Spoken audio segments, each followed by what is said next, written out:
The river is ever changing. A community that has a river needs to understand how it's a part of the community. A lot of plants were brought here to the U.S.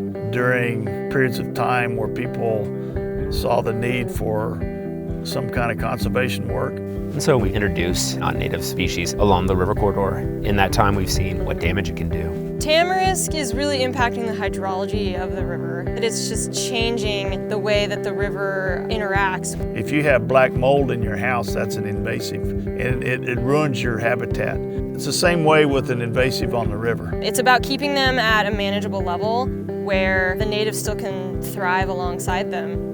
Participate with organizations that help communities help their rivers.